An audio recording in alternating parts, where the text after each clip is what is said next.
بسم اللہ الرحمن الرحیم۔ اکثر یہ خواب آتے رہتے ہیں کہ اپنے آپ کو انسان دیکھتا ہے کہ وہ مر گیا ہے، یا کسی اور کو دیکھتا ہے اور وہ زندہ ہوتا ہے، اس کا دوست ہوتا ہے، اس کا کوئی رشتہ دار ہوتا ہے، اس کو دیکھتا ہے کہ وہ مر جاتا ہے حالانکہ وہ زندہ ہے۔ اور اسی طرح خواب کے اندر اس کو کوئی خبر پہنچتی ہے کہ بھئی فلاں مر گیا، تو خواب میں اپنے آپ کو مرا ہوا دیکھنا یا کسی اور کو مرا ہوا دیکھنا، تو اس کی کیا تعبیر ہو سکتی ہے؟ تو یاد رکھیے کہ خواب میں یہ دیکھنا کہ میں خود جو ہے وہ مر گیا ہوں، تو یہ دین میں کمزوری کی طرف اشارہ ہے، خلاف سنت اعمال کی طرف اشارہ ہے، اور دینی معاملات میں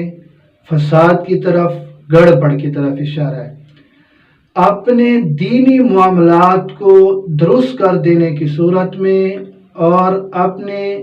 اعمال کو سنت کے مطابق کر لینے کی صورت میں پھر انشاءاللہ ایسا خواب نہیں آئے گا۔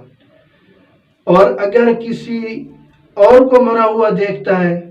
حالانکہ وہ زندہ ہے، تو یہ اس کے بھی دینی معاملات کی خرابی کی طرف اشارہ ہے، خلاف سنت اعمال کی طرف اشارہ ہے، اور اس کے عقیدے میں گڑبڑ ہونے کی طرف اشارہ ہے۔ تو لہٰذا اس کو بتائے بغیر اس تک یہ اطلاع پہنچائے کہ آپ اللہ رب العزت کے حضور کوئی صدقہ کریں، توبہ اور استغفار کریں۔ یہ خواب اسے نہ بتائیں کہ میں نے آپ کو مرا ہوا دیکھا، پتہ نہیں وہ کیا سمجھے گا۔ تو اس لیے اس کو صرف اتنا جو ہے وہ کہہ دیں کہ آپ اللہ کے راستے میں صدقہ اور خیرات کریں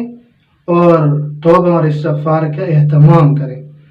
اور اس کے عقیدے کی یا خود دیکھا ہے تو اپنے عقیدے کی اصلاح کی کوشش کرے، دینی معاملات وہ درست کر لے، تو انشاءاللہ اس طرح کا پھر خواب بھی نہیں آئے گا۔